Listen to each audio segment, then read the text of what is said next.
Have a good night, guys. You see it, baby. They don't lie. Let's go. They don't lie. They don't lie. They don't lie, tough guy. This is not a war zone. This is not a war zone. These are unarmed people. It doesn't make you tough to hurt these people. Let them know. It doesn't make you tough to hurt these people. It doesn't. I don't care. I don't care about these people. I put in my work. It doesn't lie. It does not make you tough to hurt these people. There's nothing tough about it. Nothing. If you want to go fight, go to Iraq and Afghanistan. But you want to be here hurting U.S. citizens. Where is that in the contract? Where is that in the contract? Leave these people alone. They're U.S. citizens. U.S. citizens. U.S. citizens. U.S. It does not make you tough to do this to them. It doesn't. Stop hurting these people, man. Why y'all do this to our people? I've been to Iraq 14 months. For my people, you come over here and hurt them. They don't have guns. They don't have guns. They don't. Why are you hurting these people? It doesn't make any sense. It doesn't make any sense. How do you sleep at night? There is no honor in this. There is no honor in this. There is no honor in this, man. There's no honor in this shit. There is no honor in this shit. There is no honor in what you're doing to these people. No honor. How do you do this to people? You're here to protect us. Protect us. Why are you hurting U.S. citizens? This is the United States of America. Why are you hurting people? If you want to go kill and hurt people, go to Iraq. Why are you hurting U.S. citizens? Why? What sense does it make? Did you get honor out of this? Do you get honor out of hitting people with batons? Is that what you get? Why are you doing this? Let's back up here. We got to walk down the block all the way to the police. We're just trying to move you up the block. This is unbelievable that y'all are doing this to people. That y'all are doing this to people. Come on, let's go. Keep moving. Why are y'all doing this to people? No, I know that everybody's not bad. Why are y'all doing this to people? Y'all walk around in riot gear like this is a war. Let's back up. My whole family protected this country. I understand, but I'm not out here trying to hurt these people. I'm not walking around trying to hurt them. Let's walk down the block, please. But your history doesn't. I was in Iraq with you. So why do you allow this? Why are they walking around trying to hurt people? Let's go, folks. Keep walking. Please, I'm asking a nice let's walk down the block, please. And I can't speak. Y'all want to shut me up. Y'all want to shut me up. Why are y'all walking like there's a war going on? Nobody has guns. Why are y'all treating people like this? Nobody's trying to hurt you guys. There are no bullets flying out here. There are no bullets flying. How tough are you? How tough are you? There is no honor in hurting unarmed civilians. You get no respect. What did you see tonight that bothered you? I was here on October 5th. I saw them beating people, people that had nothing to do with anything, just grabbing people out of the crowd. There's no honor in that. My mom, my father, everybody has served in Iraq, Afghanistan war. I did 14 months in Iraq. My father was in Afghanistan. My mother did a year in Iraq. We fought for this country. I don't come home. I'm in New York City. I am from New York City, and these cops are hurting people that I fought to protect. There's no reason for this. There's no honor in hurting unarmed civilians, and I won't let it happen. Have a good night.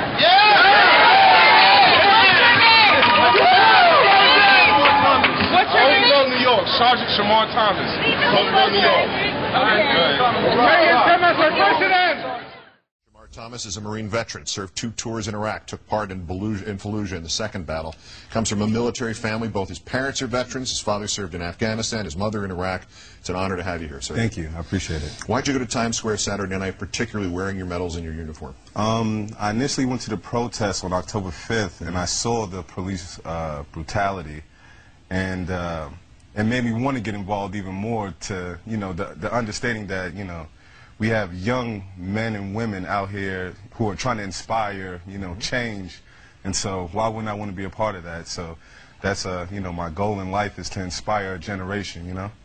in a way that you could see in the policeman's eyes they were listening and didn't know what to do, and there were people, the passers-by didn't know what to do, and protesters didn't know what to do, because obviously you were hitting a chord with these people. What were you trying to say? And obviously we have the quotes, we have the tape, we played it, but what was in your mind as you were, you know, expressing yourself in that vocal manner? Well, I've been to Iraq twice. I've been in, I was in a riot in Rupa, Iraq in 2004, where we had rocks thrown at us, and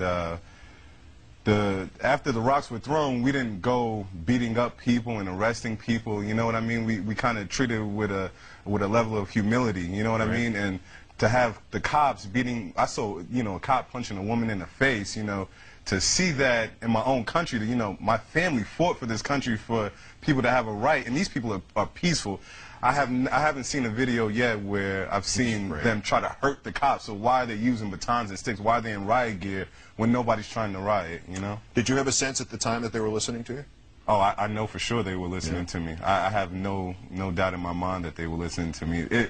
I had the fire in my gut, you know, so to speak. Like they knew what I meant. You know, I've been to, you know, on over 50 combat missions, so the intensity is there. They know that I'm telling the truth. You know, they know in their hearts what, you know, what I'm saying is right. With good reason, in the last 10 years, particularly the New York Police Department has gotten a little militaristic in their point of view, because they now are trained that everything could be fatal, and that's probably a good attitude to have given what happened in 2001. There's an understanding of that, at least where it comes from. However, not every situation is fatal. Exactly. And it seemed like you were a cold bucket of water against their sort of fevered, what's going to happen now thing, because you actually been in the real thing where it was life and death, and this was not it.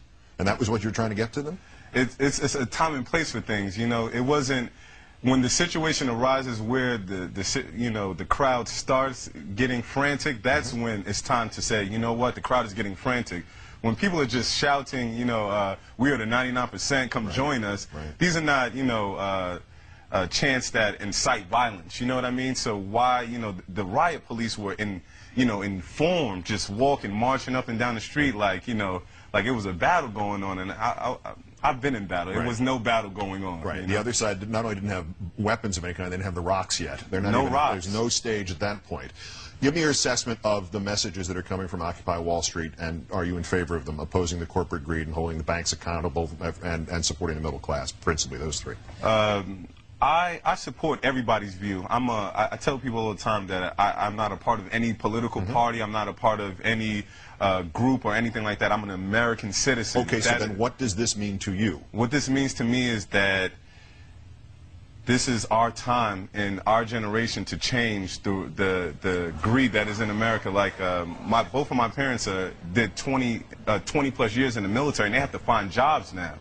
And it's like, I recruited for the Marines for 4 months, and it's like I taught kids to come join the Marines. So it's like, come join the Marines, and then what are you going to do after you get out of the Marines? You know what I mean? So it's like there's no, you know, there's no place for us to go now. You know what I'm saying? So is there a place, do you think, in Occupy, in the entire movement, in the protest movement that's beginning in this country, for veterans' rights, and particularly recent veterans' rights, to be addressed? Should there be some more attention paid to this fact? Well, that's the whole thing with the uniform. That's what I tell people. Like, you know, I want to inspire the veterans to come out, because a lot of veterans have this thing where they don't want to speak against the government. They're so, you know, trained, like, oh no, if I speak out, you know, speaking against the government is wrong. You know what I mean? Because we have a chain of command, you know. But I don't think it's about a chain of command. It's about a way of life. You know, you understand what I'm saying? So chain of command goes both ways. Sergeant Shamar Thomas, U.S. Marine Corps, whose mother, father, grandfather, and great-grandfather also served this country through Iraq and Afghanistan and Vietnam and World War II. Yes. Great thanks to you for your service, to them for their service, and spectacular work on Saturday night. Thank you. And thanks for coming in here this evening. Thank you. Having accelerated and expanded